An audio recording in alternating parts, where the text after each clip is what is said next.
All right, so you want to create a media kit for your pet influencer? Or maybe Or maybe, yeah, you're just curious about how it all works. totally. How those cute faces become, like, Brand magnets. yes, brand magnets. Yeah. Well, get ready, because we're diving deep into building a media kit that actually gets results. Yeah, it's kind of wild how influencer marketing has gone to the dogs. Literally. Literally right. But seriously, with so many adorable pet pics out there, a really good media kit. It's like your pet's secret weapon, right? It is. To stand out. To stand out and actually get those brand deals. So it's not enough to just be cute anymore. Nope.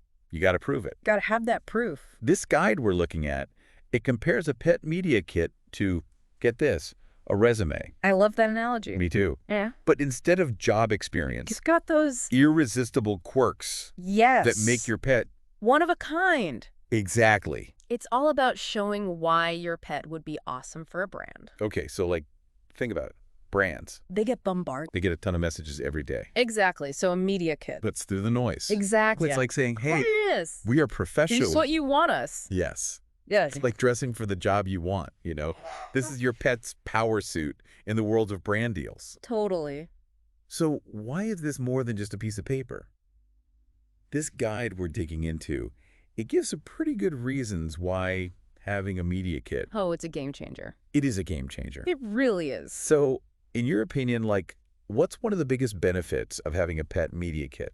It saves everyone time, and it makes you look super professional. Right, like you're organized. Imagine you're a busy brand manager, Thanks right? for tons of emails. So many emails, and then you open one, and boom. Beautifully organized. All the info right there. It's like a breath of fresh air. Exactly. Shows you're serious. So it's not just like a quick DM, hey, my dog's cute, let's collab. No, no, no. It's more like, This is why we're a good fit. yeah, and all the reasons why. Here's the package. Take a look. Okay, but let's be real. What are the most exciting reasons? Free stuff. Yes. Yes. Who doesn't love free stuff for their furry friend? Exactly. It means more opportunities. For sure. To try new products, have more adventures, you know, live their best life. Exactly. And we're going to break it all down, everything that goes into a media kit so your pet can get those opportunities. Love it. Okay, so less pretty please and more. Here's why you need us. Exactly. Let's break it down. Let's do it. The guide outlines some must-have sections. Okay. And the first one is all about introducing your star player. So this is the about your pet section. This is where it gets good. We might think, oh, this is just like breed, age, you know. Yeah, like basic facts. But it's so much more. So much more. It's like, how do you bottle up that personality Right. into words? Mhm. Think of it like an elevator pitch, I love that. but instead of a business idea, it's Your pet. your pet. Why should a brand want them? What makes your pet stand out? Okay, so we're talking about crafting, like this mini bio Yes, that's both informative but interesting. and really captivating. Yes, exactly. Imagine you're a brand manager Yeah. and you're just scrolling. There are tons of profiles. Wouldn't you be drawn to the one that has the story that, like, pops? Oh, absolutely. That's what it's all about. So it's not just listing facts. No. It's about making them feel something. Yes. So they go, we need this pet Yes. This is the representing our product. Okay, so you've nailed that first impression. Okay. Now it's time for the cold, hard data, Oh, data. which is the social media stats. Yes. Number, This is where you're talking followers. engagement rates, all that. I'm sure you know it's not enough to just have A ton of followers. a ton of followers anymore. It's not just a numbers game. It's not. Brands are getting savvy. They're looking for... Quality over quantity. Exactly. And that's where engagement comes in. So it's about the people who are Interacting. liking, commenting, Exactly. sharing. A highly engaged audience, even if it's smaller, is way more valuable. Totally.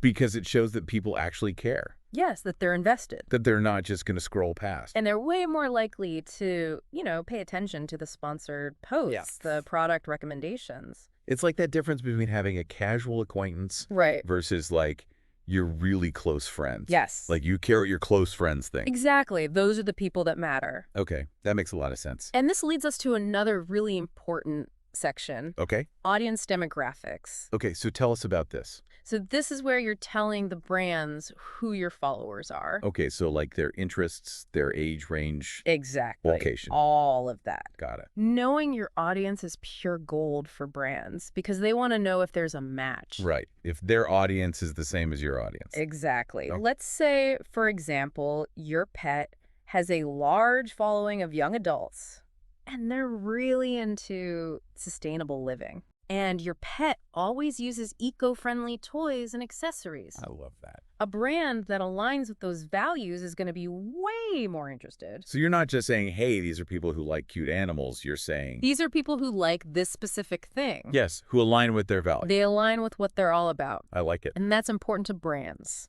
Very cool. All right, so let's move on to something a little bit more visual. Yes. Arguably the most fun, which is the photo section. Okay, I was waiting for this. Yes. This is where you get to show off all the cute pictures. All those heart-melting photos? Yes. Yes. High-quality photos are a must. Okay. Variety is key. Showcase, your pet's personality. Different sides of them.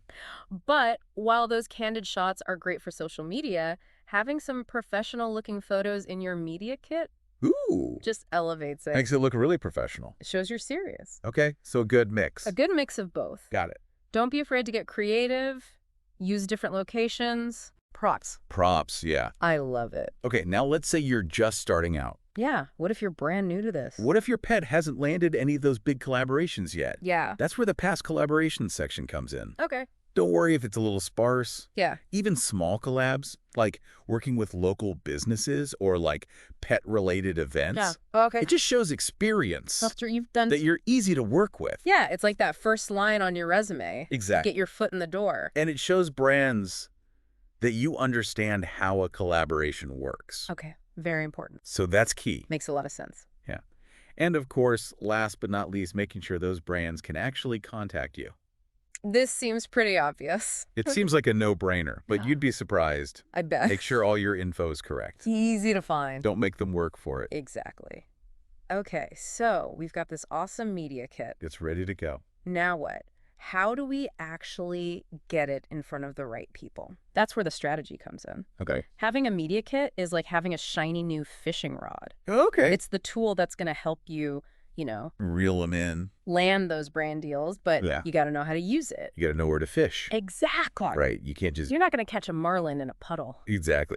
Okay, so let's talk tactics. Okay. What does the guide say about actually reaching out to brands? It all starts with research, just like, any other marketing campaign. Okay. You want to find companies that really match your pet's brand. Gotcha. So not just like every pet company ever. No.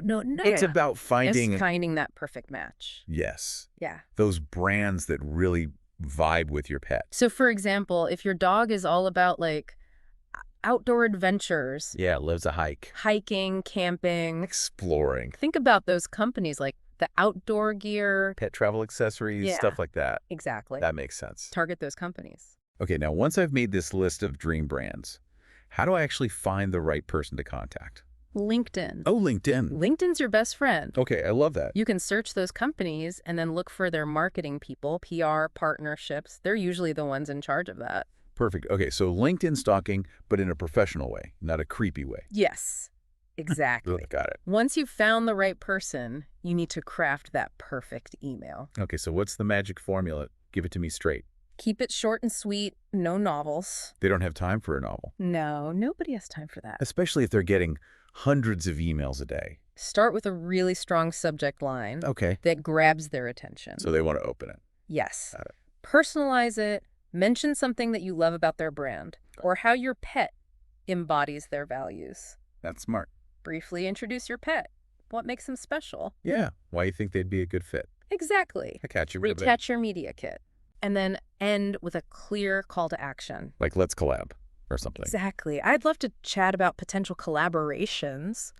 Perfect. Something like that. Okay, now for the eternal question. How much follow-up is too much follow-up? Oh, that's the balance, right? Yeah. Between being persistent and being annoying. Right, because you want to stay top of mind. Yes, a friendly follow-up. Yeah. Maybe a week later or so. Okay. Totally fine. Got it.